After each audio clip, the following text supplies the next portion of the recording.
Acts 23. And Paul, earnestly beholding the council, said, Men and brethren, I have lived in all good conscience before God until this day. And the high priest Ananias commanded them that stood by him to smite him on the mouth. Then Paul said unto him, God shall smite thee, thou whited wall. For sittest thou to judge me after the law, and commandest me to be smitten contrary to the law? And they that stood by said, Revilest thou God's high priest? Then said Paul, I wist not, brethren, that he was the high priest. For it is written, Thou shalt not speak evil of the ruler of thy people. But when Paul perceived that one part was Sadducees and the other Pharisees, he cried out in the council, Men and brethren, I am a Pharisee, the son of a Pharisee. Of the hope and resurrection of the dead I am called in question.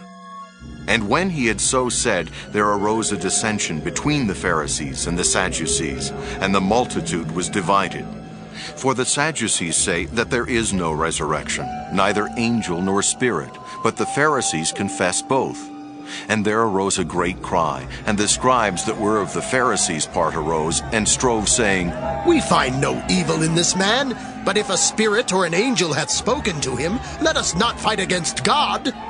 And when there arose a great dissension, the chief captain, fearing lest Paul should have been pulled in pieces of them, commanded the soldiers to go down, and to take him by force from among them, and to bring him into the castle. And the night following, the Lord stood by him, and said, Be of good cheer, Paul, for as thou hast testified of me in Jerusalem, so must thou bear witness also at Rome. And when it was day, certain of the Jews banded together and bound themselves under a curse, saying that they would neither eat nor drink till they had killed Paul. And they were more than 40 which made this conspiracy. And they came to the chief priests and elders and said, We have bound ourselves under a great curse, that we will eat nothing until we have slain Paul. Now therefore ye with the council signify to the chief captain that he bring him down unto you tomorrow, as though ye would inquire something more perfectly concerning him. And we, or ever he come near, are ready to kill him. And when Paul's sister's son heard of their lying in wait, he went and entered into the castle and told Paul. Then Paul called one of the centurions unto him and said, Bring this young man unto the chief captain, for he hath a certain thing to tell him. So he took him and brought him to the chief captain and said, Paul the prisoner called me unto him, and prayed me to bring this young man unto thee, who has something to say unto thee. Then the chief captain took him by the hand, and went with him aside privately, and asked him, What is that thou hast to tell me? And he said, The Jews have agreed to desire thee that thou wouldest bring down Paul tomorrow into the council, as though they would inquire somewhat of him more perfectly.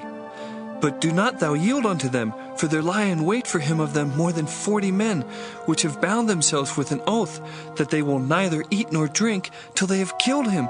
And now are they ready, looking for a promise from thee. So the chief captain then let the young man depart, and charged him, See thou tell no man that thou hast showed these things to me. And he called unto him 2 centurions, saying, Make ready 200 soldiers to go to Caesarea, and horsemen 70, and spearmen 200, at the 3rd hour of the night, and provide them beasts, that they may set Paul on, and bring him safe unto Felix the governor. And he wrote a letter after this manner. Claudius Lysias unto the most excellent governor Felix sendeth greeting. This man was taken of the Jews, and should have been killed of them. Then came I with an army, and rescued him, having understood that he was a Roman.